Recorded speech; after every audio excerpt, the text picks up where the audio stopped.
करने से डरना मत। गलतियां वही करते हैं जो कुछ करते हैं। अपनी गलतियों की जिम्मेदारी लेना, उन्हें सुधारना, दूसरों की गलतियों को माफ करना, उन्हें उसे सुधारने का मौका देना। कोई जानबूझकर गलती नहीं करता, कोई जानबूझकर बुरा बर्ताव भी नहीं करता। किसकी जिंदगी में क्या चल रहा है ये कोई नहीं जानता। इसलिए सबको वही मौके देना जो खुद को रोके। सबसे उतनी ही नरमी बरतना जितना खुद पे बरतोगे। सबकी इज्जत करना, सब पे भरोसा करना और सबसे प्यार करना। इस दुनिया में प्यार की बहुत कमी है बेटा, और सबको इसकी बहुत जरूरत है। तुम्हें भी होगी। मांगने में हिचकिचाना मत और दिखाने में झिझकना मत। जिंदगी बहुत छोटी है, शर्म के लिए, संकोच के लिए। आईना जी खोल कर नाचना, गला फाड़ के गाना, मन भर के खाना, खुल के हंसना और जोर से रोना, जैसे तुम अभी रो रहे थे फोन पर। बस शरीर से ही बड़े होना, मन से नहीं।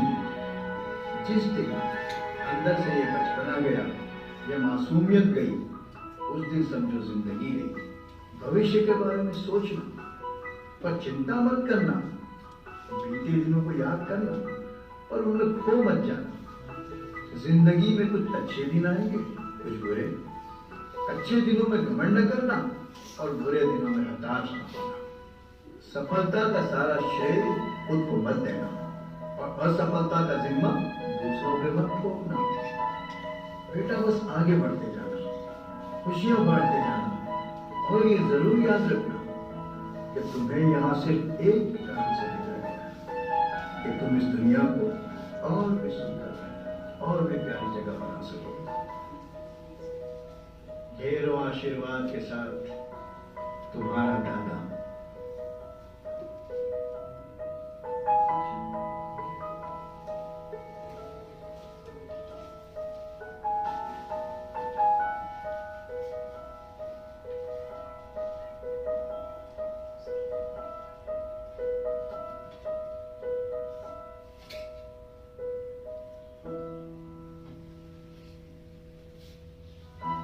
Thanks for watching the video. If you like our work, share it with your friends. Give us your feedback by comment.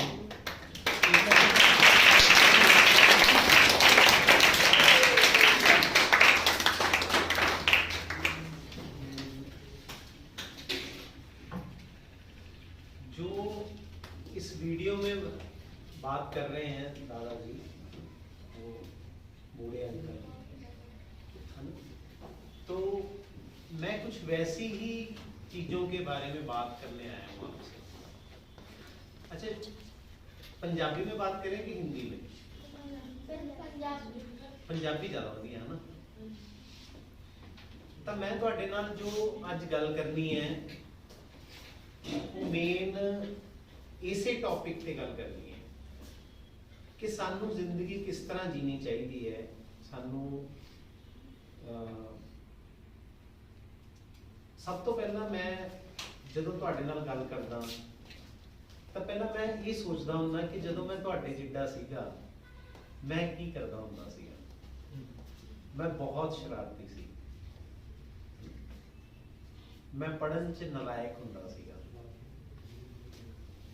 School दे विच सानू बहुत कुट पैंदी हुंदी सी, ठीक है।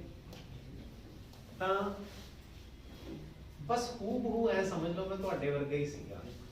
शायद तुसीं तां मेरे तो बहुत ज़्यादा इंटैलीजेंट होवोगे, पर मैं बहुत नलायक बच्चा हुंदा सी। मैनूं पता नहीं हुंदा सी किद्दां पढ़ना हुंदा है, किद्दां इंटैलीजेंट बनना हुंदा है। मैनूं कुछ भी नहीं पता हुंदा सीगा। जिहड़ा टीचर मैनूं प्यार करदा हुंदा सी उहदा काम मैं बहुत चंगी तरह करके लैके जांदा। जिहड़ा कुटदा हुंदा सी मैनूं कहंदा सी फिर तूं कुट ही लै। फिर मैं कहता सीगा भी कोई गल नहीं, तेरा काम तो मैं जमा नहीं करता। मैं उवें ढीठ बन के खड़ा हो जाता सीगा। तो मैं जदों तुहाडे नाल गल करूंगा तो मैं ये सोच के गल बिल्कुल भी नहीं करना चाहता भी जिवें कोई लैक्चरबाजी हुंदी है, जिवें कोई सानू बस उपदेश देना है। ਐ ਕਰਿਆ ਕਰੋ ਓਏ, ਐ ਨਾ ਕਰਿਆ ਕਰੋ, ਐ ਕਰਨਾ ਚਾਹੀਦਾ ਹੈ, ਐ ਨਹੀਂ ਹੋਣਾ ਚਾਹੀਦਾ। ਬਲਕਿ ਮੈਂ ਤੁਹਾਨੂੰ ਉਲਟੀ ਸਿੱਖਿਆ ਦੇਣ ਆਇਆ ਅੱਜ। ਜੋ ਤੁਹਾਡੇ ਟੀਚਰ ਨਹੀਂ ਕਹਿੰਦੇ, ਜੋ ਤੁਹਾਡੇ ਪੇਰੈਂਟ ਨਹੀਂ ਕਹਿੰਦੇ, ਮੈਂ ਤੁਹਾਨੂੰ ਉਹ ਕਹਿਣ ਆਇਆ। ਤਾਂ ਸਭ ਤੋਂ ਪਹਿਲੀ ਚੀਜ਼ ਕੀ ਕਹੂੰਗਾ ਮੈਂ ਤੁਹਾਨੂੰ, ਵੀ ਤੁਸੀਂ ਉਹ ਬਣੋ ਜੋ ਤੁਸੀਂ ਹੋ। ਫਿਰ ਬਣਨਾ ਕਾਹਦਾ, ਉਹ ਤਾਂ ਤੁਸੀਂ ਹੋ ਹੀ।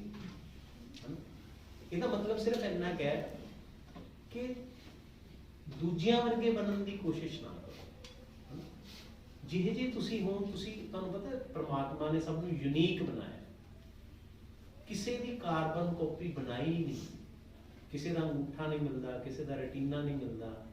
ਜਿਵੇਂ ਆਧਾਰ ਕਾਰਡ ਦਾ ਨੰਬਰ ਨਹੀਂ ਨਾ ਮਿਲਦਾ, ਸ਼ਾਇਦ ਉਹ ਤਾਂ ਮਿਲ ਵੀ ਜਾਵੇ, ਲੇਕਿਨ ਕਿਸੇ ਦਾ ਰੈਟੀਨਾ, ਕਿਸੇ ਦਾ ਅੰਗੂਠਾ ਇੱਕ ਜਿਹਾ ਨਹੀਂ ਹੁੰਦਾ। ਤਾਂ ਫਿਰ ਇੱਥੋਂ ਆਪਾਂ ਨੂੰ ਕੀ ਪਤਾ ਲੱਗਦਾ ਵੀ ਰੱਬ ਨੇ ਸਭ ਨੂੰ ਅਦਭੁਤ, ਯੂਨੀਕ ਬਣਾਇਆ। ਤੇ ਜਿਹੜੇ ਵੀ ਬੱਚੇ ਹੈਗੇ ਆ ਉਹ ਬਹੁਤ ਪਿਆਰੇ ਹੈ। ਤੇ ਆਪਾਂ ਇਹ ਦੇਖਣਾ ਹੈ ਕਿ ਆਪਾਂ ਨੂੰ ਕੀ ਕਰਨਾ ਚਾਹੀਦਾ ਹੈ।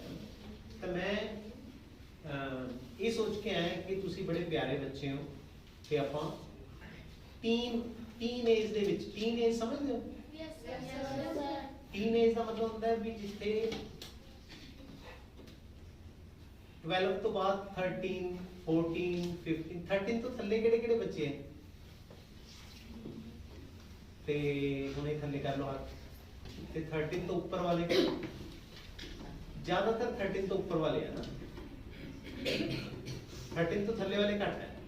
ਚਲੋ ਕੋਈ ਗੱਲ ਨਹੀਂ, ਆਪਾਂ ਦੋਨੋਂ ਲਈ ਥੋੜਾ ਜਿਹਾ ਕਰਾਂਗੇ ਮੈਚ ਕਰਨ ਦੀ। ਵੈਸੇ ਮੇਰਾ ਜਿਹੜਾ ਇਹ ਲੈਕਚਰ ਸੀਗਾ ਇਹ ਵੱਡੇ ਬੱਚਿਆਂ ਵਾਸਤੇ ਹੈ।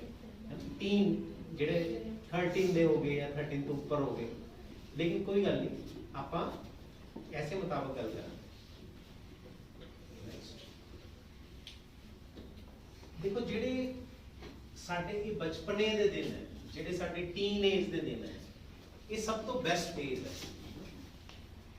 ਇਹ ਜਿਹੜੇ ਬੈਸਟ ਡੇਜ਼ ਹੈ ਜਿਹਦੇ ਵਿੱਚ ਮਤਲਬ ਸਾਨੂੰ ਕੀ ਕਰਨਾ ਚਾਹੀਦਾ ਹੈ। ਪਹਿਲੀ ਚੀਜ਼ ਹੈਗੀ ਹੈ ਸਟੱਡੀ। ਸਟੱਡੀ ਆਪਾਂ ਕਿਉਂ ਕਰਦੇ ਹਾਂ?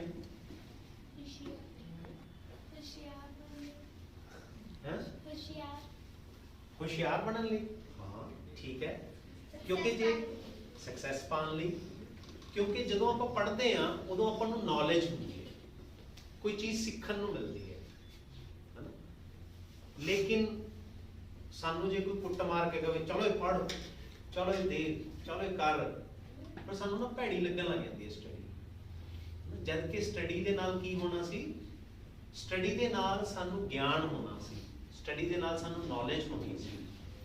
ਜਿਵੇਂ ਮੈਂ ਤੁਹਾਨੂੰ ਆਪਣੀ ਐਗਜ਼ਾਮਪਲ ਦਿੱਤੀ ਕਿ ਮੈਂ ਉਸ ਟੀਚਰ ਦਾ ਕੰਮ ਹੀ ਨਹੀਂ ਕਰਦਾ ਸੀਗਾ ਜਿਹੜਾ ਮੈਨੂੰ ਡਾਂਟਦਾ ਸੀ, ਜਿਹੜਾ ਮੈਨੂੰ ਕੁੱਟਦਾ ਸੀ। ਤਾਂ ਫਿਰ ਮੈਨੂੰ ਉਸ ਸਬਜੈਕਟ ਤੋਂ ਹੀ ਨਫ਼ਰਤ ਹੋ ਗਈ ਵੀ ਯਾਰ ਇਹ ਬੇਕਾਰ ਜਾਂ ਗੰਦਾ ਸਬਜੈਕਟ, ਇਹਦੇ ਕਰਕੇ ਛਿੱਤਰ ਪੈਂਦੇ ਆ, ਇਹਦੇ ਕਰਕੇ ਮਾਰ ਪੈਂਦੀ ਹੈ। ਤਾਂ ਫਿਰ ਮੈਨੂੰ ਉਹ ਸਬਜੈਕਟ ਚੰਗਾ ਨਹੀਂ ਲੱਗਦਾ ਸੀ। ਜੇ ਕਿਸੇ ਦੀ ਅੱਖਾਂ 'ਚ ਆਂਸੂ ਆ ਰਹੇ ਹੋਣ ਤੇ ਉਹਨੂੰ ਉਹ ਸਬਜੈਕਟ ਪੜ੍ਹਨਾ ਪਵੇ, ਉਹਨੂੰ ਉਹ ਸਬਜੈਕਟ ਭੈੜਾ ਲੱਗਣ ਲੱਗ ਜਾਏਗਾ।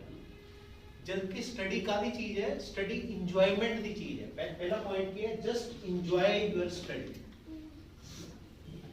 ਜੇ ਸਾਨੂੰ ਸਟੱਡੀ ਦੇ ਵਿੱਚ ਮਜ਼ਾ ਆਉਣ ਲੱਗ ਜੇ, ਜੇ ਸਾਨੂੰ ਸਟੱਡੀ ਸਮਝ ਆਉਣ ਲੱਗ ਜੇ, ਤਾਂ ਫਿਰ ਅਸੀਂ ਬਹੁਤ ਕੁਝ ਸਿੱਖ ਸਕਦੇ ਹਾਂ ਇਹਦੇ ਤੋਂ। ਸਿੱਖ ਸਕਦੇ ਹਾਂ? Yes sir. ਤਾਂ ਜਿਹੜੀ ਸਟੱਡੀ ਹੈ, ਤੁਹਾਡਾ ਫੇਵਰਿਟ ਸਬਜੈਕਟ ਕਿਹੜਾ ਹੈ?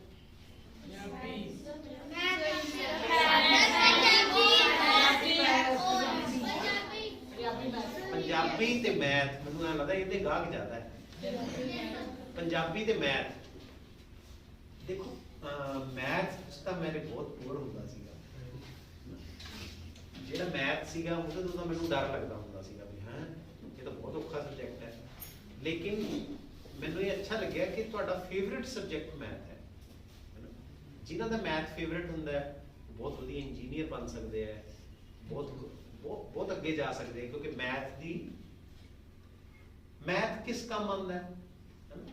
ਹੁਣ ਜੇ ਆਪਾਂ ਕਹੀਏ ਵੀ ਯਾਰ ਮੈਥ ਪੜ੍ਹ ਕੇ ਲੈਣਾ ਕੀ ਹੈ, ਪਰ ਮੈਥ ਜਿਵੇਂ ਹੁਣ ਇਹ ਬਿਲਡਿੰਗ ਬਣਾਈ ਹੈ ਤੇ ਕਿੰਨੇ ਬਾਏ ਕਿੰਨੇ ਦੀ ਹੈ, ਇਹਦਾ ਏਰੀਆ ਕੱਢਣਾ ਹੋਵੇ ਹੈ ਨਾ, ਆਪਾਂ ਨੂੰ ਏਰੀਆ ਕਿਵੇਂ ਕੱਢਾਂਗੇ? ਆਪਾਂ ਨੂੰ ਏਰੀਏ ਦੇ ਲਈ ਮੈਥ ਦਾ ਫਾਰਮੂਲਾ ਲਗਾਉਣਾ ਪੈਂਦਾ ਹੈ। ਤਾਂ ਜਿਹੜੀ ਆਪਣੀ ਮੈਟ੍ਰਿਕ ਤੱਕ 10ਵੀਂ ਤੱਕ ਪੜ੍ਹਾਈ ਹੁੰਦੀ ਹੈ, ਉਹਦੇ ਤੋਂ ਆਪਾਂ ਨੂੰ ਕੀ ਮਿਲਦੀ ਹੈ, ਨੌਲੇਜ ਮਿਲਦੀ ਹੈ ਕਿ ਜ਼ਿੰਦਗੀ ਦੇ ਵਿੱਚ ਕਿਵੇਂ ਜੀਣਾ ਚਾਹੀਦਾ, ਚਾਹੇ ਉਹ ਜੀਓਗ੍ਰਾਫੀ ਹੈ, ਚਾਹੇ ਉਹ ਸਾਇੰਸ ਹੈ, ਚਾਹੇ ਉਹ ਮੈਥ ਹੈ, ਪੰਜਾਬੀ, ਹਿੰਦੀ, ਇੰਗਲਿਸ਼, ਇਹ ਸਾਡੀਆਂ ਲੈਂਗੁਏਜ ਹੈ, ਇਹ ਭਾਸ਼ਾਵਾਂ ਹੈ। ਇਹ ਜਦੋਂ ਜੇ ਆਪਾਂ ਬਾਹਰ ਜਾਵਾਂਗੇ ਤਾਂ ਸਾਨੂੰ ਇੰਗਲਿਸ਼ ਦੀ ਲੋੜ ਪਏਗੀ, ਜੇ ਆਪਾਂ ਦੂਸਰੇ ਜ਼ਿਲ੍ਹਿਆਂ 'ਚ ਜਾਵਾਂਗੇ ਉੱਥੇ ਪੰਜਾਬੀ ਨਹੀਂ ਆਉਂਦੀ ਲੋਕਾਂ ਨੂੰ, ਉੱਥੇ ਹਿੰਦੀ ਬੋਲਣੀ ਪਏਗੀ, ਹੈ ਨਾ, ਜਿਹੜੇ ਦੂਸਰੇ ਸਟੇਟਸ ਹੈ। ਲੇਕਿਨ ਆਪਣੇ ਪੰਜਾਬ ਦੇ ਵਿੱਚ ਆਪਾਂ ਨੂੰ ਪੰਜਾਬੀ ਵੀ ਆਉਣੀ ਚਾਹੀਦੀ ਹੈ, ਕਿਉਂਕਿ ਜੇ ਹੁਣ ਮੰਨ ਲਓ ਮੈਂ ਡਾਕਟਰ ਹਾਂ, ਹੈ ਨਾ, PGI ਦੀ ਗੱਲ ਸੁਣਾਵਾਂ ਤੁਹਾਨੂੰ। PGI ਦੇ ਵਿੱਚ ਡਾਕਟਰ ਸਾਊਥ ਇੰਡੀਅਨ ਹੁੰਦੇ ਸੀਗੇ ਤੇ ਉਹਨਾਂ ਨੂੰ ਨਾ ਪੰਜਾਬੀ ਆਉਂਦੀ ਨਹੀਂ ਸੀਗੀ, ਤੇ ਉਹ ਕਹਿੰਦਾ माता टंग दिखा, टंग, वो टंग ये बोल रहा था, माता टंग दिखाओ, उसने टंग दिखा दिया। तो अगर हमें लैंग्वेज नहीं आती तो हमें इसलिए 3-3 लैंग्वेज सीखनी पड़ती है तो ये मुश्किल काम है। तो जो स्टडी होती है उसको एंजॉय करना चाहिए। जो बच्चा अपनी स्टडी को एंजॉय करता है तो वो सबसे आगे रहता है इसमें। दूसरा इसमें फार्मूला क्या है कि हम क्या करते हैं, कंपेयर करने लग जाते हैं अपने आप को। कंपेयर कैसे करते हैं कि दूसरे बच्चे के नंबर ज्यादा आ रहे हैं, दूसरा बच्चा ज्यादा स्मार्ट है, दूसरा बच्चा ज्यादा इंटेलिजेंट है, उसको तो ये भी आता है, उसके पास तो इतने कपड़े हैं, उसके पास तो इतने पेन हैं, उसके पास तो ये भी है, उसके पास तो ये भी है। तो we should not compare ourselves with others, है ना? तो हमें कंपेयर नहीं करना चाहिए दूसरों के साथ। ठीक है, ये बात क्यों नहीं करना चाहिए? कोई बता सकता है क्यों नहीं करना चाहिए? एक जना बताओ, हमें दूसरों के साथ कंपेयर क्यों नहीं करना चाहिए? सर फिर हम अपने आप को डिमोटिवेट करने लग जाते हैं, जैसे कि उसके पास वो फैसिलिटीज ज्यादा है, हमारे पास कम है। कंपेयर करने लग जाते हैं तो क्या होता है? कौन बोला? एक मिनट, लाइट दिखा दो, लाइट मुझे पता नहीं लगा कौन बोला। सानिया, सर जब हम अपने आप को दूसरों से कंपेयर करते हैं तो हम अंदर ही अंदर खुद को डिमोटिवेट करने लग जाते हैं कि उसके पास ये चीज है और हमारे पास नहीं है। देखो, जो कुदरत ने हमें बनाया है, मैंने बोला है कि यूनिक बनाया है, हम सबको यूनिक बनाया है। तो यूनिक बनाने की जो वजह है वो यही है कि डिफरेंट इज गुड, कि जो अलग है वो भी अच्छा है। कोई छोटा ग्रह बनाया है, कोई बड़ा तारा बनाया है ना, तो ये क्यों बनाया है? छोटा क्यों बनाया है, बड़ा क्यों बनाया है? तो जो जो डिफरेंट डिफरेंट लोग हैं उनमें एक यूनिकनेस है, वो यूनिकनेस अच्छी होती है, यूनिकनेस बुरी नहीं होती। तो अगर हम कंपेयर करते हैं, पहली बात तो हम जब हम कंपेयर करते हैं एक दूसरे के साथ तो हम अपने आप को छोटा और दूसरे को बड़ा मानने लग जाते हैं, अपने आप को हीन मानने लग जाते हैं, इंफीरियर मानने लग जाते हैं। तो it is not good for us कि अगर हम अपने आप को हीन मान रहे हैं और दूसरों को अच्छा मान रहे हैं तो ये तो अच्छी बात नहीं है, जबकि हम सब बराबर हैं। एज ए ह्यूमन बीइंग हम सब बराबर हैं, तो कोई अच्छा कोई बुरा क्यों है? लेकिन हमारे समाज में एक चीज को अच्छा बताया जाता है और एक चीज को बुरा बताया जाता है। जैसे रंग, अगर मेरा रंग काला है तो मुझे बुरा गिना जाता है, मैं मोटा हूं तो मुझे बुरा गिना जाता है, मैं गिट्ठा हूं तो मुझे बुरा गिना जाता है। तो जब हम बड़े होते हैं तो क्या होना शुरू होता है? कंपैरिजन, इसके जितना कद होना चाहिए था मेरा। तो फिर ये चीज एक चीज की क्रिएट करेगी ਸਾਡੇ ਵਿੱਚ ਇਨਫੀਰੀਟੀ ਕ੍ਰੀਏਟ ਕਰੇਗੀ, ਸਾਡੇ ਵਿੱਚ ਹੀਨਤਾ ਕ੍ਰੀਏਟ ਕਰੇਗੀ। So never ever compare yourself with others, क्योंकि हीनता आती कहां से है? जहां तुम लोग अपने आप को स्पेशल मानना बंद कर देते हो। जब ये मानोगे कि मुझे भगवान ने स्पेशल बनाया, मुझे अच्छा बनाया, जब जिस दिन आपने ये मान लिया कि I am a unique, I am a different, मुझे भगवान ने सबसे अच्छा बनाया। बचपन में यही तो खासियत होती है कि हमें सबसे अच्छे हम ही लगते होते हैं कि मैं क्या हूं। लेकिन जब दूसरों के पास जाते हैं, हम ग्रुप में अपने दोस्तों में, तू तो ऐसे ही है, तू तो ऐसे ही है, तो हम क्या करते हैं? एक दूसरे से कंपैरिजन शुरू कर देते हैं, और comparison is a bad thing, comparison is not a good thing. तीसरा पॉइंट मैंने इसमें लिखा है रिस्पॉन्सिबिलिटी का। What is responsibility? रिस्पॉन्सिबिलिटी का मतलब क्या होता है?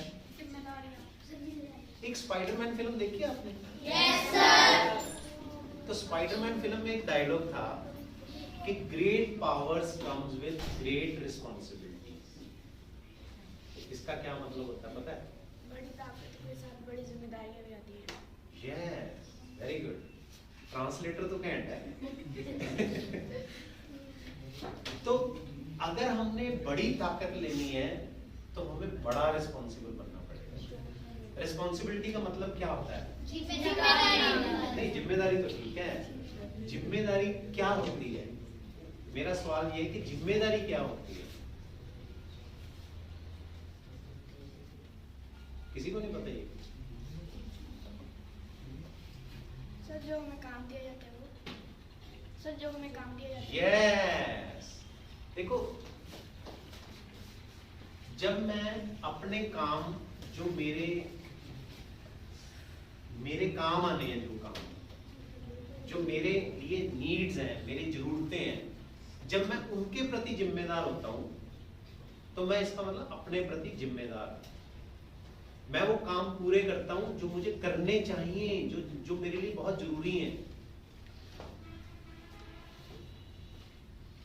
मेरे लिए, मैं एक साइकोलॉजिस्ट हूँ, एक काउंसलर हूँ, तो मेरे क्या क्या काम हो सकते हैं? मुझे पेशेंट्स को ठीक करना है, जो मानसिक रोगी होते हैं उनको ठीक करना है, जो बच्चे होते हैं उनको काउंसलिंग करनी है। तो जो जिसका काम है, जब वो काम करता है तो वो जिम्मेदार बंदा कहलाता है। जिम्मेदार वो भी होता है जो प्रॉमिस करता है और फुलफिल करता है। नहीं भाई, प्रॉमिस करो ही मत अगर नहीं करना पूरा, लेकिन अगर आप पूरा करते हो तो क्या होता है? तो आपका ट्रस्ट बिल्ड होता है दूसरों को, लोग आपको ट्रस्ट करते हैं। और विश्वास सबसे बड़ी ताकत होती है। Great powers comes with great responsibility. Power कहां से आती है? ट्रस्ट से। एक बार मैं जूते लेने गया, ठीक है, तो वहां पे मैंने कहा कि मुझे ज्यादा महंगे जूते तो मैं डालता नहीं हूं, मुझे सस्ते से जूते दिखाओ। ये जो फैक्ट्री आउटलेट नहीं है, वहां की बात कर रहा हूँ। एडिडास का शोरूम था वो, तो वहां पे सस्ते जूते तो होते ही नहीं है, वहां पे तो महंगे जूते होते हैं। तो वो ऐसे सिरसा भी जाने लग गया। मैंने जब उसको बोला ना कि यार तू 1000-1500 के शूज दिखा, इससे ज्यादा नहीं मैंने लेने, तो वो कहता कि अच्छा, सोच के बोलता, कहता एक शूज है जो सेल में 70% डिस्काउंट है उस पर, तो वो मैं आपको लाके दे देता हूँ। तो वो शूज लाया और वो मुझे 1380 रुपए के वो शूज पड़े, तो मैंने डाल दिए। अब मैं रनिंग करता हूँ, तो उस समय मैंने मैराथन में भाग लिया था और मैंने मैराथन दौड़नी थी, उसमें 21 किलोमीटर में दौड़ा था, तो मुझे रोज दौड़ना होता था। वो शूज तो टूटे ही ना, 3 साल 4 साल 5 साल वो घस गए, लेकिन टूटे ही नहीं, वो शूज टूटे ही नहीं। तो इससे क्या हुआ? इससे मेरा ट्रस्ट बढ़ गया उस कंपनी में। तो अब मैं फिर दोबारा उसी शोरूम में गया, मैंने कहा वो घस गए, मुझे तो वही शूज ला के दो। कहते जी वो तो नहीं मिलेंगे।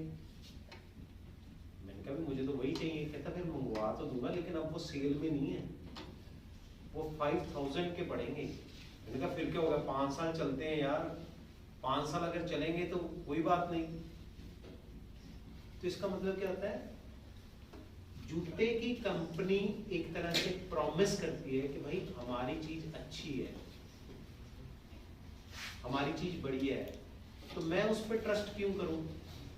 तो उसने मुझे सेल में वो चीज बेची, तो मैंने उसको प्रयोग करके देखा, तो मुझे वो ठीक लगा। तो इसी तरह आप लोगों का ट्रस्ट कैसे बन सकता है, किसी पे कैसे बनता है, जब आप रिस्पॉन्सिबल होते हो कि यार ये बच्चे को जो जिम्मेदारी दी जाती है ये पूरी करता है। इसका मतलब क्या है?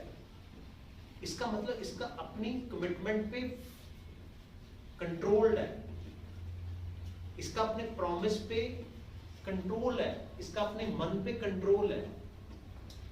कथनी और करनी में फर्क क्यों होता है? वो इसलिए होता है क्योंकि जब हम कमिटमेंट कर रहे होते हैं तब हम दिमाग से कमिटमेंट कर रहे होते हैं। लेकिन मान लो मैंने रात को प्रॉमिस किया कि सुबह मैं सैर पे उठा करूंगा, सैर किया करूंगा, फिजिकल एक्टिविटी करूंगा, रनिंग करूंगा, साइकिलिंग करूंगा, तो क्या होता है? तो मैं प्रॉमिस तो कर लिया, सुबह उठते हुए तो रजाई अच्छी लगती है कि छोड़ो परे केड़ा आपका ये करूंगा, छड्डो परा। तो फिर क्या होता है? तब फिर असी वो पकाई करना नहीं चाहते, तो फिर सानू लगता है नींद प्यारी है, नींद अच्छी है, तो फिर असी जिहड़ी आपदे नाल कमिटमेंट कीती हुंदी है फिर असी भुल जाते हैं। सलमान खान का भी एक डायलॉग सी, कहना जब मैं एक बार कमिटमेंट कर लेता हूं फिर मैं अपने आप की भी नहीं सुनता। सलमान खान का डायलॉग याद है? केड़ी फिल्म का है?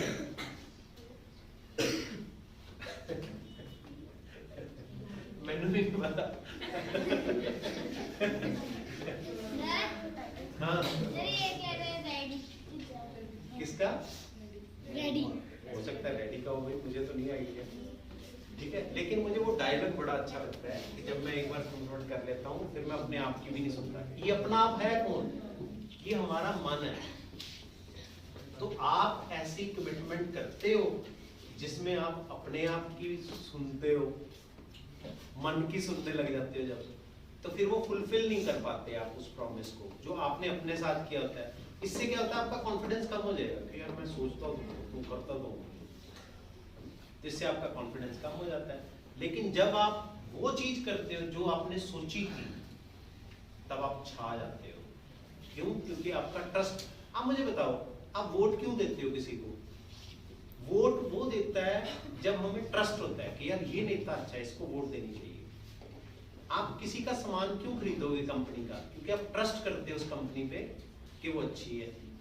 आप किसी हलवाई की मिठाई क्यों लोगे? क्योंकि आपको ट्रस्ट करते हो कि ये क्वालिटी में बढ़िया है। तो आप में क्या क्वालिटी है, आप क्या प्रॉमिस करते हो और आप क्या क्वालिटी देते हो?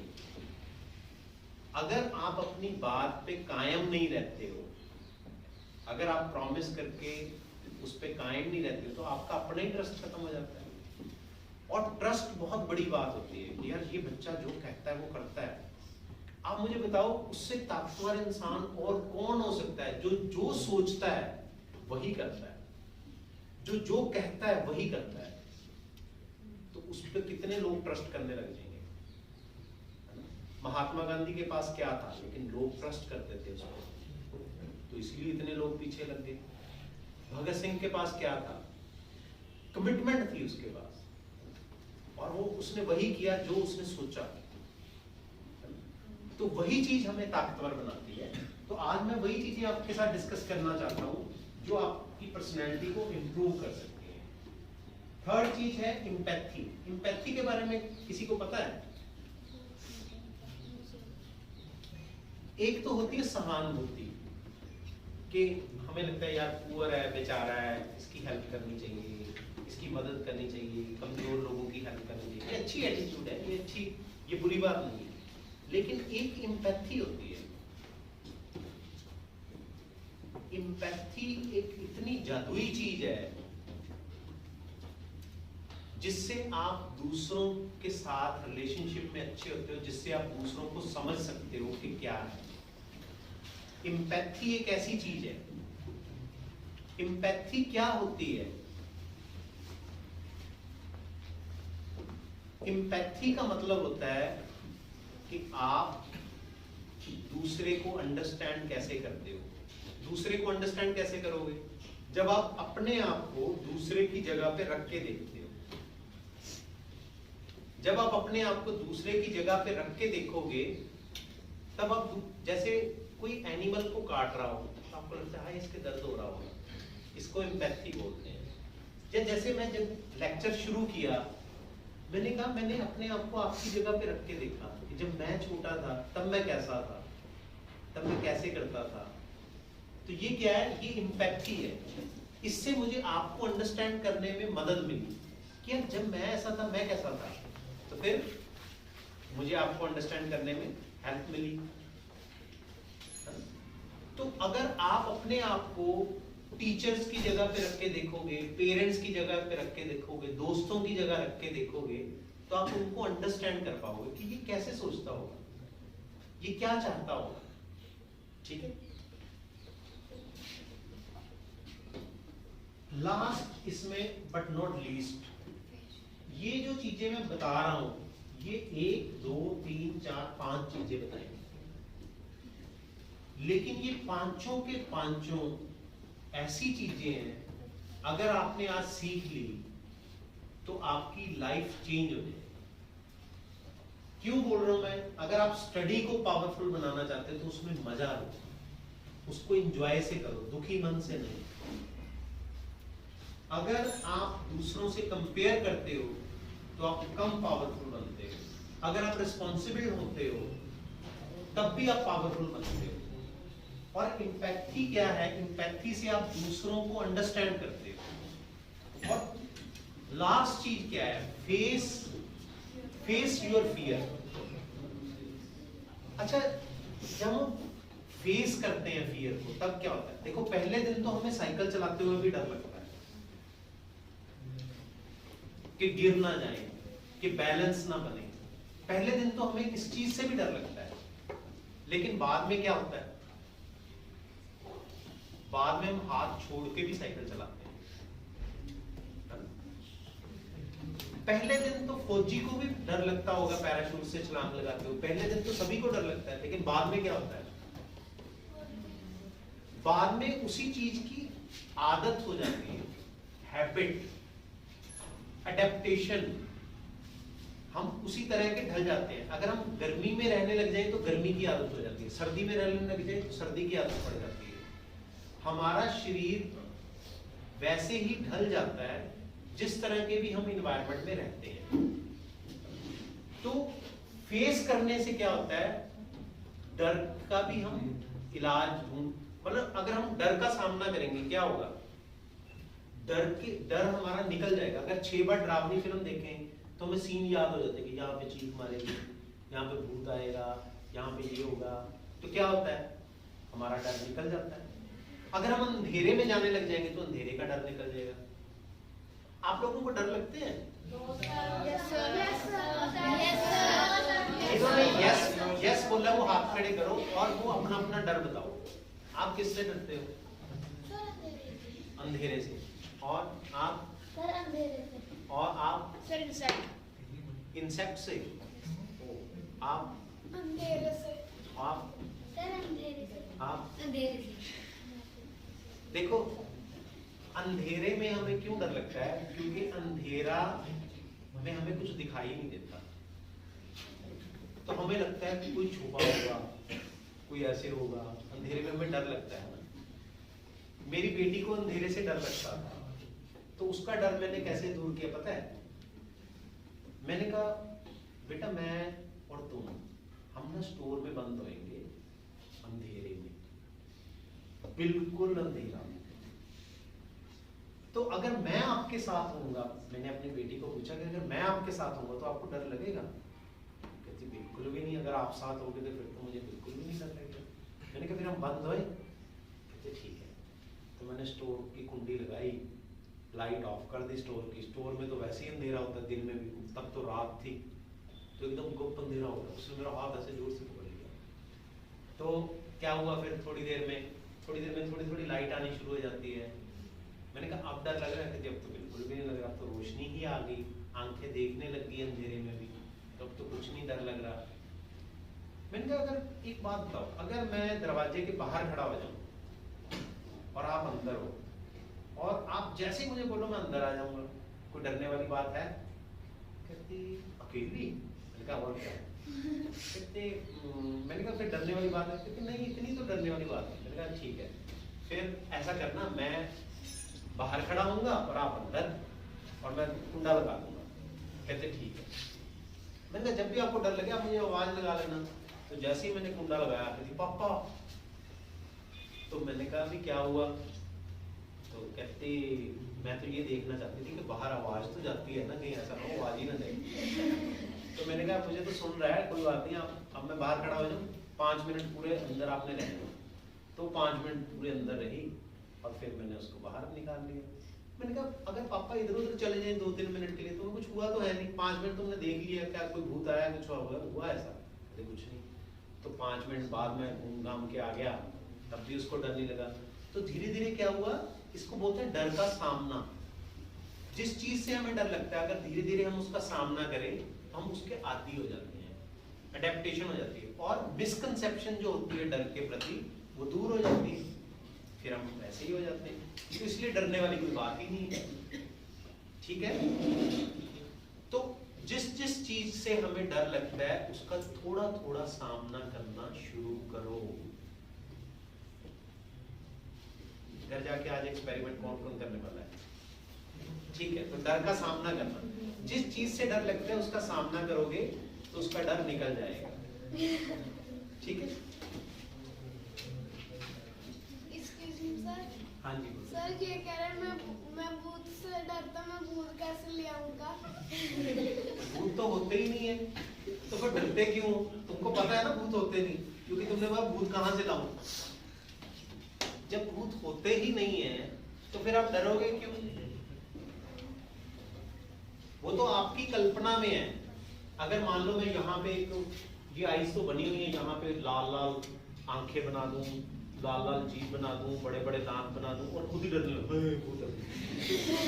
तो भाई मैंने ही तो फोटो बनाई है, तो मैं ही डर रहा हूँ। कल्पना में हमने एक फोटो बना ली, भूत कैसा होगा, ऐसा होगा, कैसा होगा, तो हम अपने कल्पना में बना रहे हैं, तो उससे डर रहे हैं, कल्पना में बना के डर रहे हैं, तो उससे डरने वाली कोई बात ही नहीं है ना?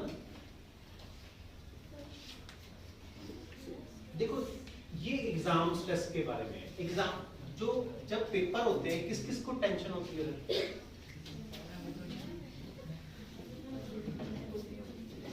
देखो पेपरों की टेंशन होती क्यों है ये बताओ? सर हम फेल ना हो जाए, हम फेल ना हो जाए, और मम्मी पापा से डांटना पड़ता है। असली बात तो यही होती है ना कि सारे डांटेंगे अगर फेल हो गए। और क्यों डर लगता है एग्जाम से? एग्जाम से डरने का एक कारण मैं बताता हूँ, सबसे बड़ा कारण। एग्जाम से हम इसलिए डरते हैं क्योंकि हमें लगता है कि हमें जज करेंगे, और जज तो करते ही। किस चीज का जजमेंट करते हैं? सर उसके नंबर ज्यादा है, हमारे नंबर कम है। ये भी जज करते हैं कि इसको कितना आता है।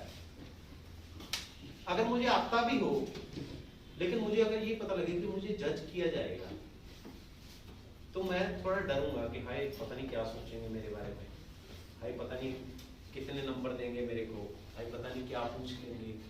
तो एक फियर होता है। लेकिन फिर भी जैसे मैंने पहली स्लाइड में बोला कि भाई जिसको अपनी पढ़ाई से प्यार है तो उसको फियर नहीं होना चाहिए।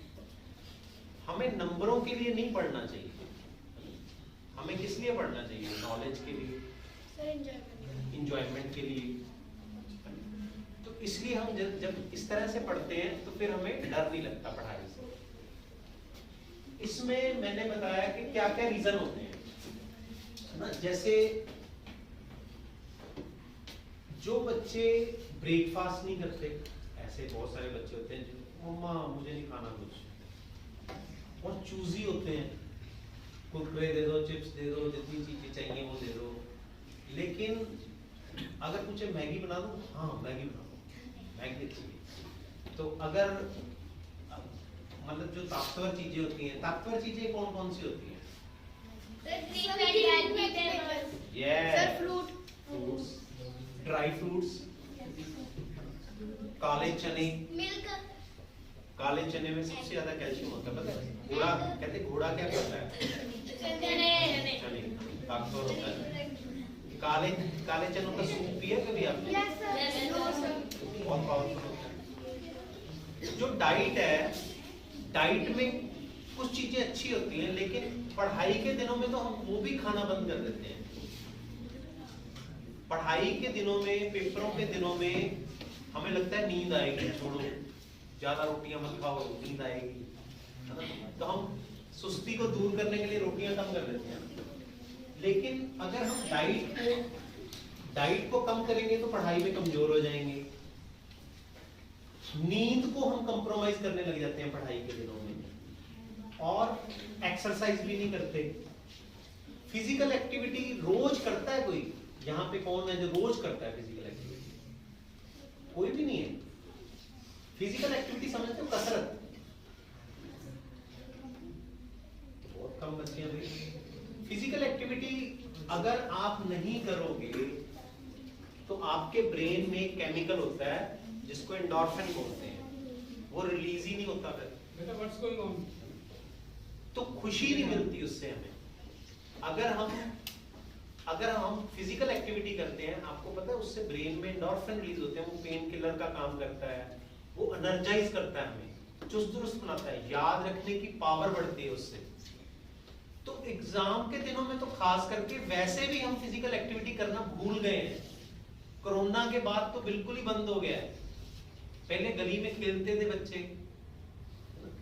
अब खेल कूद बंद हो गई है, तो उससे क्या हमारी सेहत अच्छी बनेगी? हाँ, तो फिर सेहत अच्छी कैसे बनेगी? अगर हम फिजिकल एक्टिविटी करेंगे। और ऐसे बच्चे भी होते हैं, मैं भी खुद ऐसा था, मैं मानता हूं, लेकिन मुझे तो कोई समझाने वाला ही नहीं था। ऐसे बच्चे भी होते हैं जो बिल्कुल सिर पे एग्जाम जब आ जाते हैं तब पढ़ाई शुरू करते हैं। हाथ खड़ा करो, कौन कौन है ऐसा? सारे ही हैं। जब एग्जाम के दिनों में ही हम पढ़ेंगे तो क्या होगा फिर पेट दर्द करने लग जाएगा, पैनिक हो जाएंगे हम, घबराहट होने लग जाएगी कि हाय क्या बनेगा, इतना काम पड़ा है, इतना काम पड़ा है। तो जब हम टालते हैं काम को तब भी काम गड़बड़ होता है। तो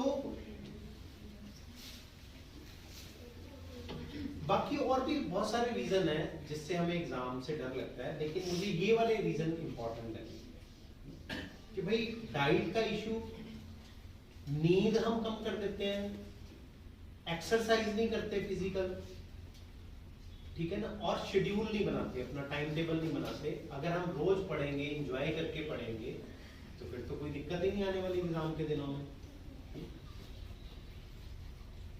नेक्स्ट, अच्छा, वो जो दादाजी वाली वीडियो थी उन्होंने भी बोला कि टाइम हमारे पास कम होता है क्योंकि दिन के 24 घंटे ही होंगे, तो 24 घंटे को बर्बाद कौन करता है? भाई टाइम तो पहले ही कम है, तो बर्बाद किया ही नहीं जा सकता। तो टाइम सेव करने वाली चीजें क्या हैं? जो काम पेंडिंग है उनकी एक लिस्ट बनाओ, और लिस्ट में भी उनके आगे यू डालो, अर्जेंट, जिनको टाला नहीं जा सकता, उनके आगे यू डालो। और कुछ काम ऐसे होते हैं जो थोड़ी देर बाद भी कर लेंगे तब भी कोई बात नहीं। What must be done वो अर्जेंट है, What should be done, What would you like to do। जो like to do है वो तो हमारी हॉबीज है, वो तो हम कभी जब थके होंगे तब भी कर सकते हैं। मान लो मुझे मूवी देखनी है, वो तो मैं तब भी देख सकता हूँ जब मैं थका हुआ हूँ, वो तो फ्रेश होने के लिए देख सकता हूँ। और पढ़ने के बाद थोड़ा बहुत रिवॉर्ड तो चाहिए होता है ना, थक जाते हैं हम, तो कोई रिवॉर्ड दे सकते हैं। सो आप ये लिस्ट भी बनाओ कि आप कहां कहां टाइम वेस्ट करते हो। आजकल मैंने देखा सबसे ज्यादा बच्चों का टाइम वेस्ट मोबाइल में हो रहा है। मोबाइल का कोई फायदा होता है? सर। होते हैं, फायदे बहुत सारे हैं मोबाइल के। मोबाइल के नुकसान पता है?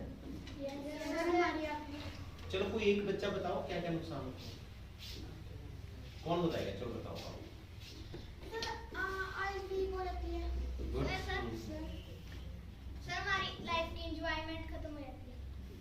कैसे? एंजॉयमेंट तो बहुत करते सर हैं मोबाइल में सब जैसे गेम खेलने के बाद सब गली में नहीं खेलते, सब कहीं और नहीं खेलते, सिर्फ मोबाइल में पड़े रहते हैं।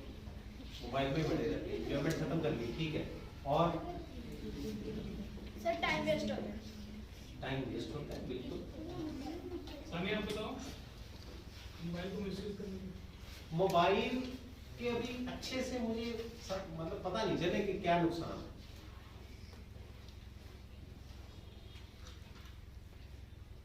मोबाइल जो होता है पुत्र, वो सबसे ज्यादा एडिक्टिव होता है। क्यों? क्योंकि वो हाईली स्टिमुलेंट होता है।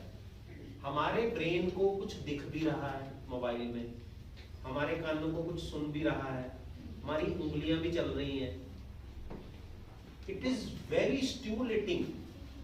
वो हमारी अटेंशन को बिल्कुल ग्रैब कर लेता है और उसमें खो जाते हैं, ठीक है। और जैसे ही वो हटता है, एकदम से वो सारी स्टिमुलस जो है वो कट हो गई।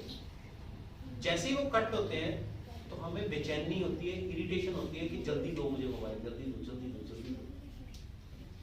तो हमें इरिटेशन होती है क्योंकि हम उसके बिना रह नहीं पाते। देखो, मोबाइल से हमारी फिजिकल हेल्थ अफेक्ट होती है क्योंकि हमारी फिजिकल एक्टिविटी बंद हो जाती है मोबाइल से। हम घूमना फिरना बंद कर देते हैं क्योंकि मोबाइल देखने के लिए घूमते फिरते मोबाइल नहीं देख सकते, तो बैठ के ही देखना पड़ेगा। आंखों पे इफेक्ट पड़ता है ना? ये इसने सही बोला। और जो उसमें टाइम का फिर हमें पता ही नहीं चलता। हमें एडिक्शन हो गई है मोबाइल की, कैसे पता चलेगा? अगर हम बहुत ज्यादा समय वेस्ट करते हैं उसमें। अगर हम जरूरी काम छोड़ के फोन देख रहे हैं तो पता लगेगा, फिर इसका मतलब हमें एडिक्शन हो गई है। अगर हमें पछतावा होता है कि अरे मैंने तो बहुत टाइम वेस्ट कर दिया, मोबाइल में मेरा तो बहुत टाइम चला गया। और कई बच्चे रात को जाग के मोबाइल देखते हैं तो उनसे सुबह उठा ही नहीं जाता, फिर उनको गिल्टी होती है कि हाय नींद, और नींद को वो कंप्रोमाइज करने लग जाएंगे रोज रोज, अगर क्योंकि मम्मा पापा तो उठाएंगे सुबह, और रात को हम मोबाइल देख रहे हैं, गेम खेल रहे हैं, तो क्या होगा? चैट कर रहे हैं तो क्या होगा? हमारी नींद ही नहीं पूरी होगी, और नींद नहीं पूरी होगी, एक दिन क्या होगा?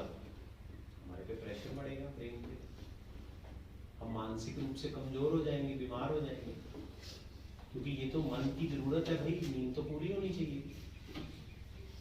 लेकिन हम बहुत ट्रैप में फंसते जाते हैं और हम एडिक्ट बन जाते हैं उसके, हमें आदत गंदी पड़ जाती है इसकी, ठीक है, और हमसे छूटता नहीं है। आप में ऐसा कौन है जो मोबाइल की आदत छोड़ना चाहता है? फिर मैं उसको टिप्स दूंगा। ऐसे हैं बच्चे जो मोबाइल की आदत छोड़ना चाहते हो? सच में चाहते हो? क्या बात है यार, फिर तो मैं बता देता हूँ। ये मेरा सिलेबस में इंक्लूड भी था। मोबाइल कैसे छोड़ा जाता है? देखो, सबसे पहले अगर आप मोबाइल छोड़ना चाहते हो तो इसमें डाइकोटमी एक नियम होता है कि या तो पूरा या पूरा बंद। जितने भी डी एडिक्शन सेंटर हैं वहां पे जब नशा छुड़ाया जाता है तो क्या बोला जाता है कि नशा बिल्कुल भी नहीं मिलेगा, हाँ उसकी जगह दवा मिलेगी, उसकी जगह दवा मिल सकती है। तो उसमें क्या होता है, जब आप नशा करते हो मोबाइल का, जब मोबाइल का नशा करोगे तो क्या होगा? उसकी आदत पड़ जाएगी। तो सबसे पहले क्या होता है कि हमें हमारे मन के विरुद्ध चलना पड़ता है कि मेरा जी कर रहा है मोबाइल देखने का, लेकिन मैंने उस पर ताला लगा दिया, उसको बंद कर दिया है। मैं आपको अपनी एग्जांपल देता हूँ। मैं तब पीजीआई में था, तो हमें एक कंप्यूटर मिला हुआ था, तो उसमें एक गेम थी सॉलिटेयर, ताश वाली। तो मैं वो टाइम पास के लिए खेल लेता था कि चलो टाइम है।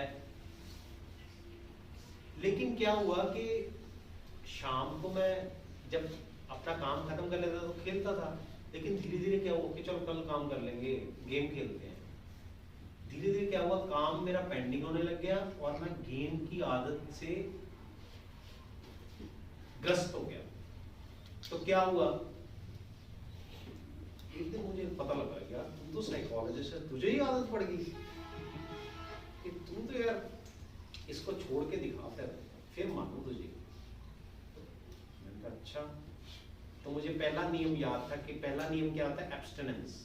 एब्स्टिनेंस का मतलब क्या होता है कि बिल्कुल परहेज, बिल्कुल बंद। वो चीज जिसकी आपको आदत पड़ चुकी है वो टोटली, जैसे पंखे का रेगुलेटर होता है, जब वो टूट जाता है, रेगुलेटर ही टूट गया, तो जब वो टूट जाता है तो क्या होता है, या तो पंखा फुल पे चलेगा या पंखा बंद हो जाएगा। बीच की स्थिति नहीं हो सकती कि थोड़ा थोड़ा देखते रहेंगे। तो मैंने कहा मैंने डिलीट मार दी वो गेम कंप्यूटर से। उस दिन तो मैं घर चला गया, उस दिन तो मैंने खेल भी ली थी, तब डिलीट मारी बाद में। अब अगले दिन जब आया तो मुझको क्रेविंग होने लगी कि यार अब क्या करूं, अब क्या करूं, अब क्या करूं, अब क्या करूं। तो मैं तब फ्री होता था। तो एक तो ये चीज होती है कि अगर आप फ्री ना रहो उस समय, आप अपने आप को पॉजिटिव चीजों में बिजी कर लो, फिर आप छोड़ सकते हो साधन को। लेकिन मैं वहां पे कुछ और कर नहीं सकता था, तो मुझे लगा और क्या करूं, और क्या करूं। तो मैंने देखा कि यार रीस्टोर कर लेते हैं कंप्यूटर को, दोबारा से वही गेम आ जाएगी।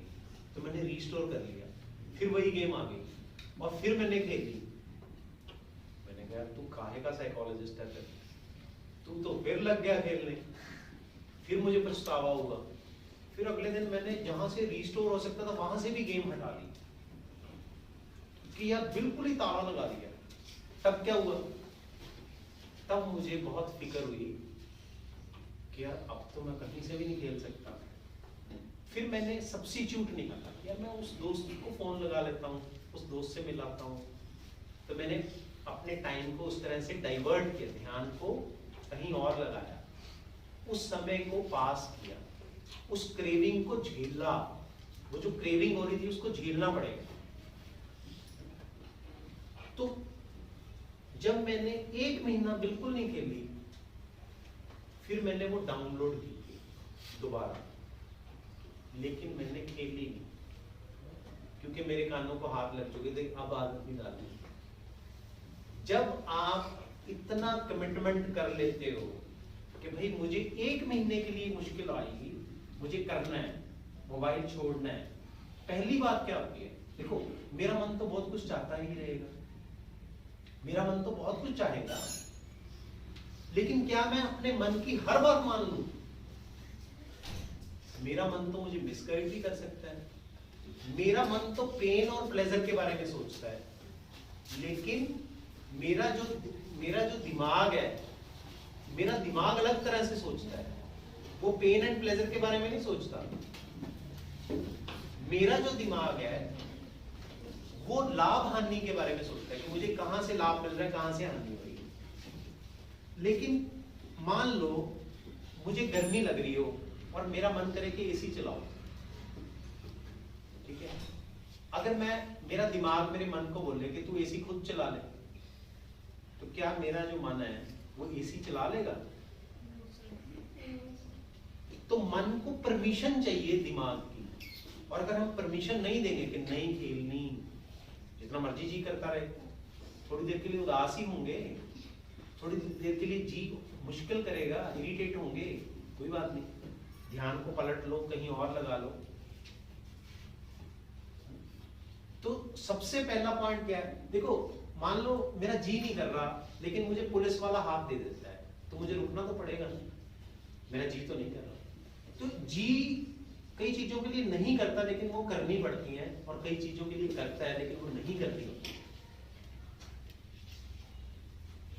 और बात अगर आपको ये पता लगे कि 7 दिनों की बात है बस, अगर 7 दिन आपने कंट्रोल कर लिया तो आपका कंट्रोल हो गया, उसके बाद तो उसको मेंटेन करना आसान है। पहले पहले क्रेविंग ज्यादा होती है, हाई खेल लो, हाई खेल लो, हाई करो।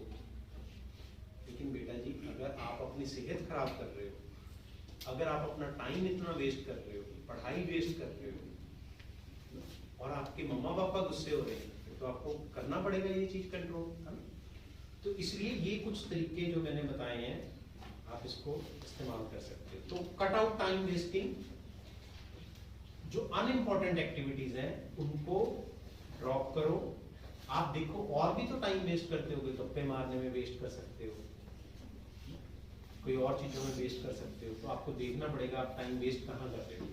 लेकिन ऐसा नहीं है कि दोस्तों के साथ गप्पे मारनी नहीं चाहिए, थोड़ी थोड़ी तो मारनी चाहिए ना, नहीं? कितना हंसी आती है हमें दोस्तों से गप्पे मार के, कितना मजा आता है, तो थोड़ी बहुत तो चाहिए गप्पे मारनी।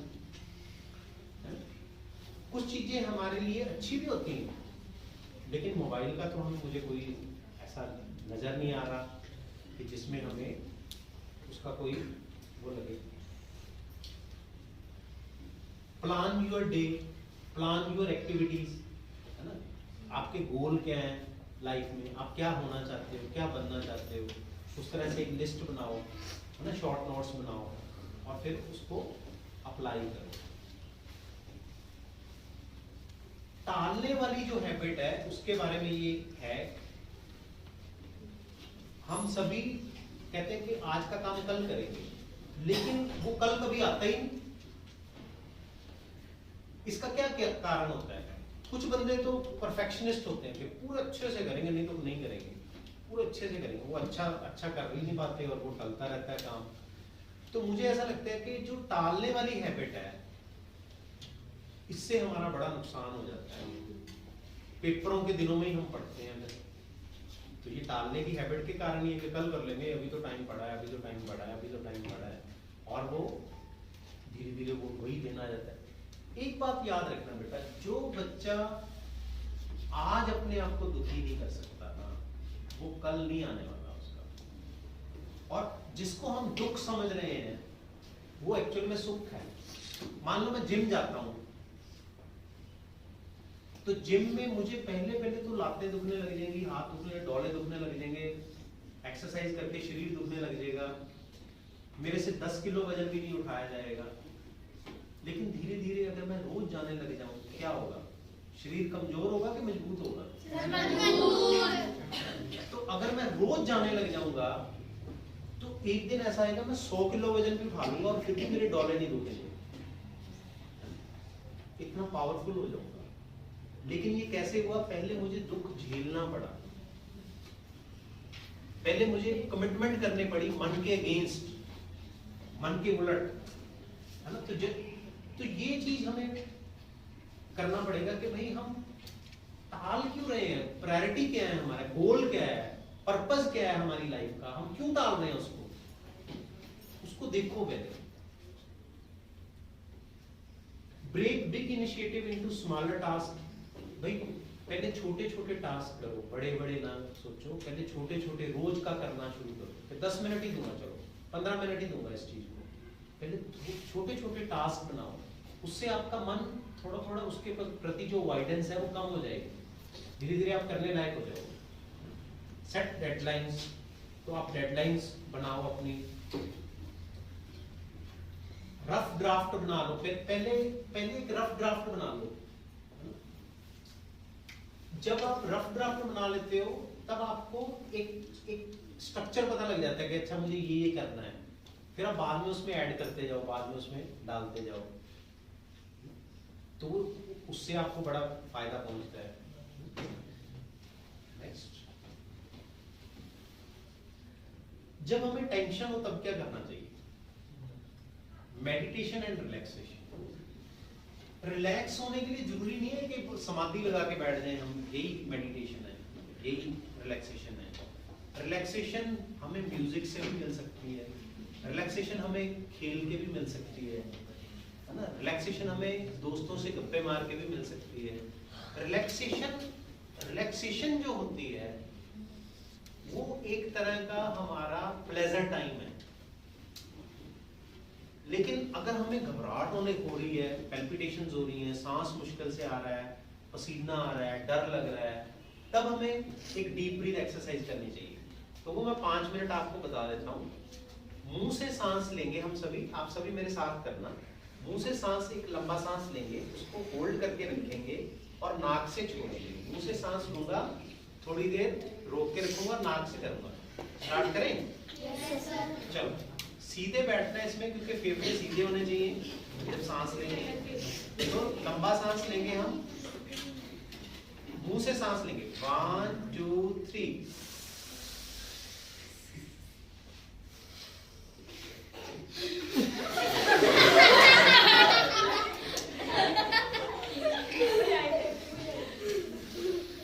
जितना देर रोका, कोई जरूरी नहीं कि इतनी देर रोक पाओ।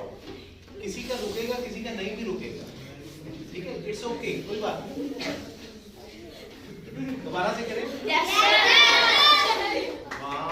2 3।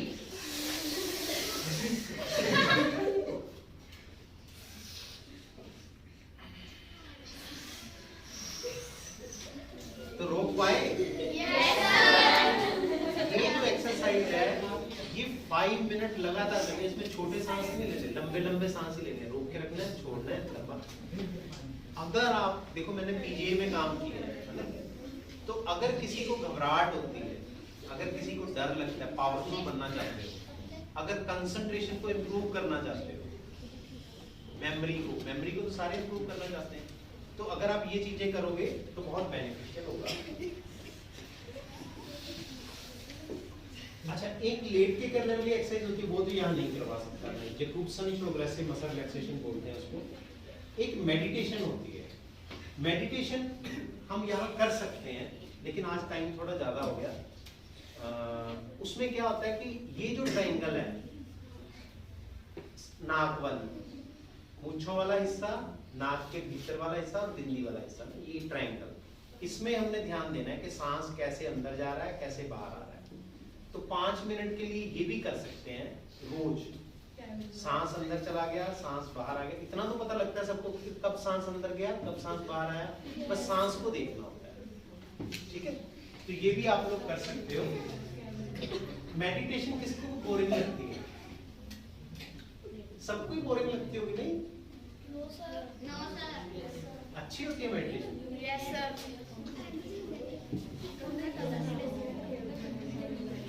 जो रिलैक्सेशन होती है उसके बेनिफिट लिखे हुए हैं। ब्लड प्रेशर ठीक रहता है, थकावट नहीं होती, स्लीप बढ़ती है इससे, और जो दर्द होते हैं वो कम होते हैं, मसल टेंशन कम होती है, मेंटल वरीज कम होती हैं, कंसंट्रेशन बढ़ती है, प्रोडक्टिविटी बढ़ती है, और नेगेटिव थिंकिंग की बजाय अच्छी थिंकिंग पैदा होती है इससे। तो जब आप लंबे सांस लेते हो, थोड़ी देर होल्ड करके रखते हो, ये बहुत अच्छी एक्सरसाइज है, इसको रूटीन का हिस्सा बनाओ, ठीक है? कर लोगे? Yes sir. किस समय करा करोगे? रात को सोते समय कि सुबह उठते समय? सुबह। Yes sir. तो याद रहेगा आपको? Yes sir. चलो ठीक है, फिर मैं पूछूंगा। Yes sir. फिजिकल एक्टिविटी, इसके बारे में हम बात कर ही चुके हैं। Nutrition, enough sleep, caffeine avoid करनी चाहिए, लिमिटेड मोबाइल यूज, है ना, ये बात हो चुकी है। ये मैंने एक मॉडल बनाया है कि जब हैबिट को ब्रेक करना हो तो कैसे, बैड हैबिट्स को कैसे ब्रेक कर सकते हैं। तो इसमें पहली चीज क्या होती है? संकेत होता है कि हमें बैड हैबिट की याद ही कैसे आती है ना? संकेत का मतलब क्या होता है? जहां से हमें बैड हैबिट की याद आती है। अच्छा, बैड हैबिट कौन सी है, कोई बताएगा? जैसे एक तो मोबाइल की होगी, और कोई? सर, किसी को मारना, किसी को बुली करना। किसी को बुली करना, किसी को मारना, वेरी गुड। और सर, जंक फूड खाना। जंक फूड खाना, ये सबसे बड़ी एग्जांपल है। चलो इसी पे बात करते हैं। देखो, सबसे पहले क्या होता है? क्यू होता है, संकेत होता है। तो अगर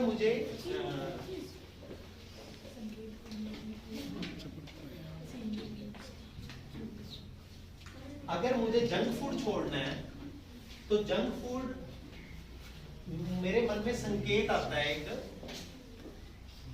तो आपको पता है जब हम फिल्म देखने जाते हैं तो जो उसमें हाफ टाइम होता है जब इंटरवल, तो उसमें ना वो स्क्रीन पे वो खाने वाली चीजों की फोटो चला देते हैं, ऐसे गुड़ करके वो थम्स अप निकलता है, वो ऐसे पॉपकॉर्न खुशबू आने लग जाती है हमें। तो ये क्या है? संकेत है। संकेत का मतलब क्या होता है? हमारा मन करने लग जाएगा। जब हम कोई फोटो देखते हैं, किसी को खाते हुए देखते हैं, है ना, जब हम घूमने जाते हैं तो हमारा मन करता है आज जो है पिज्जा खाएं, आज जो है बर्गर खाएं, आज जो है कोई टेस्टी चीज ट्राई करें। तो क्या होता है? हमारे मन में एक संकेत पैदा होते हैं। तो जो संकेत है वो क्या है? जब हम घूमने जाते हैं तो घूमना क्या हो गया? संकेत हो गया। तो इस तरह के संकेत होते हैं। जब ये घूमने जाते हैं तो हमें क्रेविंग होती है। क्रेविंग का मतलब तलब लगती है हमें कि जंक फूड खाएं, और फिर क्या करते हैं? हम जंक फूड खा लेते हैं, रिस्पॉन्स दे देते हैं उसको। और फिर क्या होता है? जब जंक फूड खाते हैं तो हमें अच्छा महसूस होता है कि यार बड़ा करारा था, बड़ा स्वाद था, बड़ा मजा आया, तो हमें एक रिवॉर्ड मिलता है। तो इससे ये चीज पक जाती है, ये चीज दोबारा से ऐसे होने लग जाता है कि पहले संकेत मिलता है, फिर क्रेविंग होती है, फिर रिस्पॉन्स मिलता है। तो हमने क्या करना होता है? संकेत को बंद करना होता है, इनविजिबल करना होता है, कि कुछ दिनों के लिए जब हमने आदत छोड़ दी तो घूमने ना जाए। जो भी हमें प्रेरित कर रही है वो चीज, संकेत क्या होते हैं? जिसमें हम अपने मन को इजाजत दे देते हैं कि चलो यार थोड़ा बहुत तो चलता है, कोई बात नहीं, तो हम इजाजत दे देते हैं। बेटा कभी कभार सभी का मन करता है, और कभी कभार माँ बाप भी नहीं रोकते बच्चों को कुछ खाने से बाहर या कुछ ऐसे। लेकिन जब हम गंदी आदत डाल लेते हैं, रोज खाने लग जाते हैं उस तरह की चीजों को, या हफ्ते में 2-3 बार खाने लग जाते हैं, तब हमारा वेट बढ़ जाता है, तब हमारे लिए वो हेल्थ के लिए अच्छा नहीं होता, तब इसीलिए वो रोकते हैं। आपको उल्टा करना है कि जंक फूड जब नहीं खाते हो तब आपको अपने आप को कोई रिवॉर्ड देना है। वो रिवॉर्ड क्या हो सकता है? आप सोचो, मुझे नहीं पता। आपको क्या और अच्छा लगता है वो रिवॉर्ड दो अपने आप को। तो जब हम रिवॉर्ड देते हैं कोई, तब हमारी आदत छूट जाती है। लेकिन जब हम इस संकेत को चलने देते हैं कि क्रेविंग हुई और हमने जंक फूड खा लिया और इस तरह से बार बार किया, तो वो चीज पक जाती है फिर, है ना? ठीक है, ये हम डिस्कस कर चुके हैं एक्सेसिव यूज। अच्छा, गुस्सा किस किस को आता है? गुस्सा किस किस को आता है? सबको आता है। तो गुस्से को कंट्रोल करने के लिए जो मैंने सांस वाली एक्सरसाइज बताई है वो जरूर किया करो, गुस्सा कम होता है उससे। फिजिकल एक्टिविटी करने से भी गुस्सा कम होता है, मेडिटेशन करने से भी गुस्सा कम होता है। अगर आपको गुस्सा आए तो 1000 में से 3 माइनस करके काउंट करना शुरू करो। आपको गुस्सा आता है जब, तो 3 माइनस करके काउंट करना शुरू करोगे तो कैसे होगा? 997, 994, 991, 988। तो इससे क्या होगा? आप माइनस कर रहे हो। जब आप माइनस करते हो तो ध्यान उधर लग गया, तो गुस्से पे कैसे ध्यान लगेगा? जैसे ही आपका गुस्से से ध्यान हटता है तो गुस्सा डाउन आ जाता है। लेकिन फिर भी हमें ये देखना चाहिए कि मेरे गुस्से की वजह क्या है, मेरा कारण क्या है, उसको भी दूर करो। जो गुस्से की वजह है उसको भी दूर करो। और थोड़ी देर के लिए जो मोबाइल छोड़ने पे गुस्सा आता है उसको इग्नोर करो, है ना? तो ये कुछ चीजें मैंने डिस्कस करनी थी। Thank you very much. और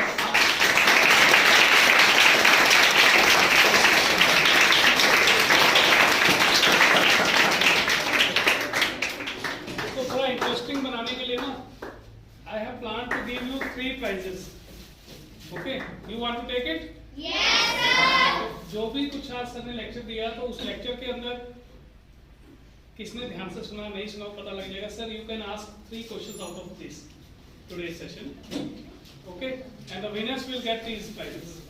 Okay, sir will ask 3 questions and let us see who have listened properly. किसने सुना है, समझा है, उसको इंटरेस्ट लेके तो वो पता लग जाएगा. You can ask anything. Keep quiet. तो सबसे पहले मैं ये क्वेश्चन पूछना चाहूंगा कि मोबाइल छोड़ने के क्या तरीके होते हैं. आप बताओ पहले. सर मोबाइल छोड़ने के तरीके सर जैसे हमें मोबाइल को देखना नहीं चाहिए और देखकर हमें मोबाइल देखने की इच्छा हो फिर भी हमें मोबाइल को हाथ में रखना. Okay good. आप बताओ. सर और मोबाइल छोड़ना है तो फिर उसकी जगह पर और कोई काम का हम उसको गुड, वेरी गुड. आप बताओ. सर सेम काम. सेम. अच्छा और कोई इसके अलावा कुछ. हाँ बेटा बताओ. सर हमें सर और कोई चीजें करनी चाहिए और सर हमें एक भी मोबाइल नहीं देखना चाहिए सर फिर हमारी आदत छूट जाएगी. Good, very good.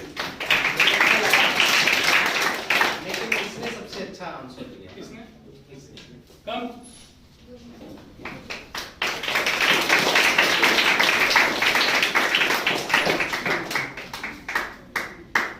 सर से दिलाइए. बेटा फोटो भी कर लो. Okay sir. ओके.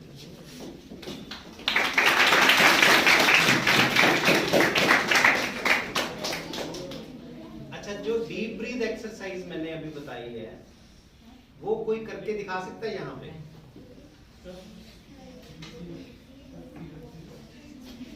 आप छोटे हो, आप बताओ. इधर आ जाओ. आप आ जाओ.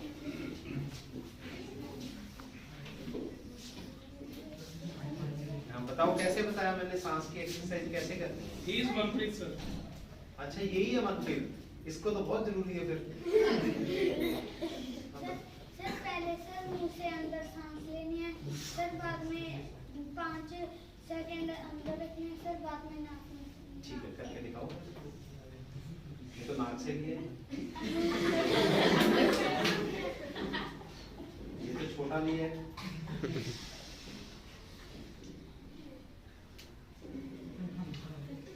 पाँच सेकंड तो नहीं रोका. अच्छा चलो आप आ जाओ. आप बैठो. जो सबसे बढ़िया करके दिखाएगा करके दिखाओ.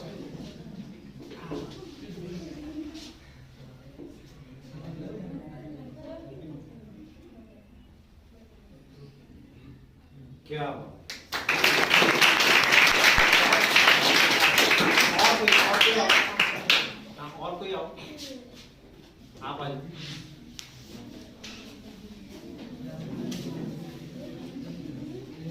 करके दिखाओ.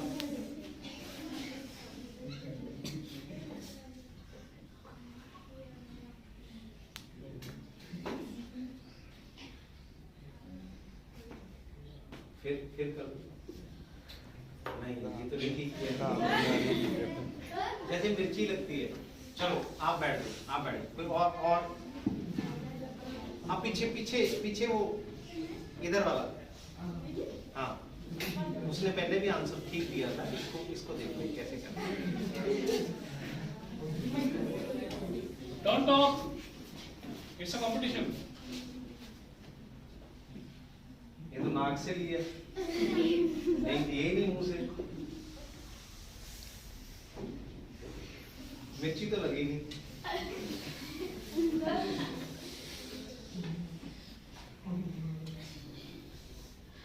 नहीं ये भी ठीक है. और कोई. या सामान आप आओ बीच वाले. उसको बंद करो.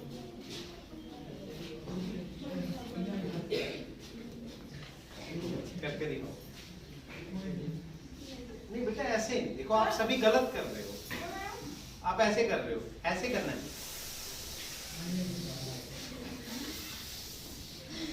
देखो ये हमें पता लग गया ना कि गलत कैसे कर रहे थे आप.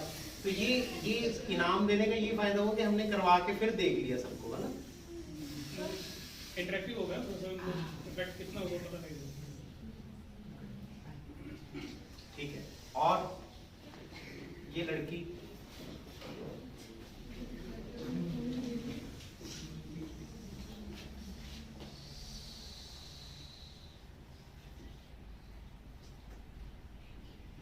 गुड, इसका ठीक है, वेरी गुड।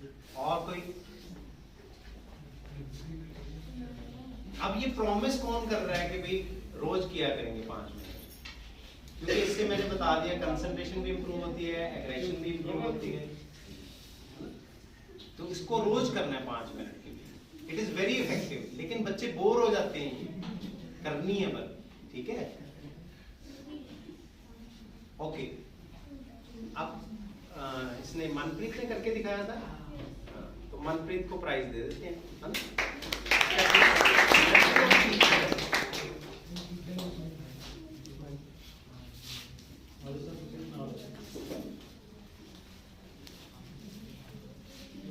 इससे प्रॉमिस लेना है कि रोज करेगा। आज मम्मी के 16 पैर छूने हैं, विश करना है, और आपको मम्मी को बड़े ही रिस्पेक्ट से बात करनी मम्मी से, ठीक है? आज से मम्मी को गालियां निकालनी और गलत बोलना बंद कर दो। Will you able to do this? Promise? Promise सबके सामने? प्रॉमिस करो सबके सामने। मैं नहीं, प्रॉमिस वो करता हूं। Pinky promise. पिंकी प्रॉमिस करो। ऐसे ऐसे करते हैं, फिर ऐसे पिंकी प्रॉमिस हो गया, ठीक है? मम्मी को पता लगे कि बेटा कल कैप नहीं लेके आया, एक रिस्पेक्ट वाली कैप अंदर भी बना दिया, ठीक है? Next last question, last question.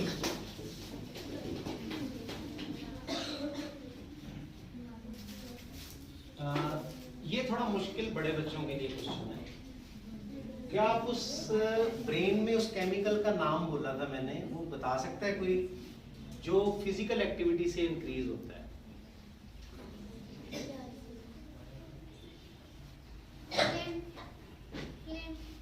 नहीं।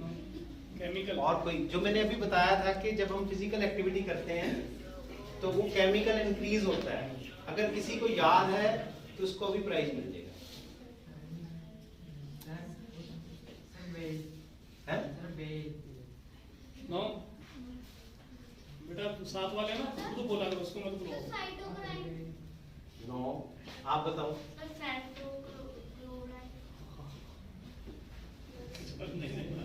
हाँ, आप बताओ। हैं?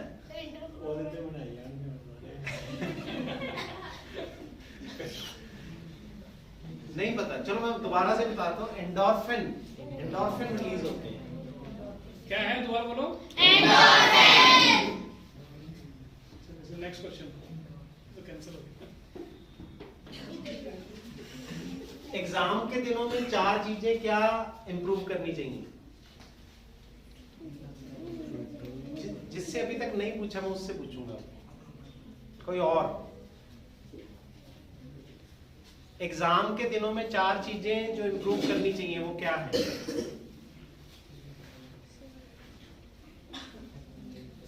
बड़े बच्चों में कोई? बड़े बच्चों ने ध्यान से सुना है? आप बताओ।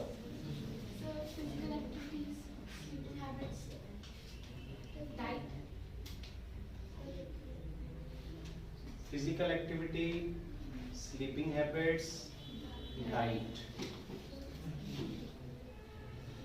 और study time sir proper. Sir आपने एक ऐसे बोला था रोटी ज्यादा नहीं खानी। नहीं, ये नहीं मैंने बोला।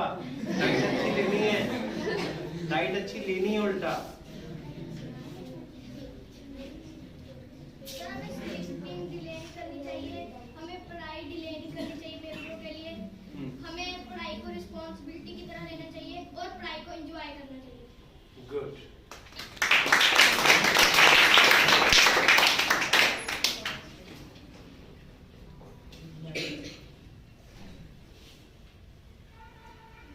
अब 4 चीजें हो गई हैं वैसे, पर इन्होंने उसने 3 बताई हैं, 4 नहीं बताई। दे दें ना? ये और क्वेश्चन? और क्वेश्चन? मैंने 5 चीजें पहली स्लाइड में बताई थी कि ये चीजें अगर आप इम्प्रूव कर लोगे तो आपकी लाइफ चेंज हो जाएगी। वो 5 चीजें भी बता सकता है। Don't compare yourself. Very good, Enjoy your study. Very good.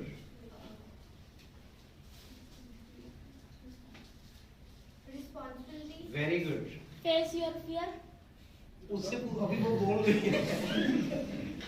Empathy. Yes, पूरे हो गए फिर तो, पूरे हो गए।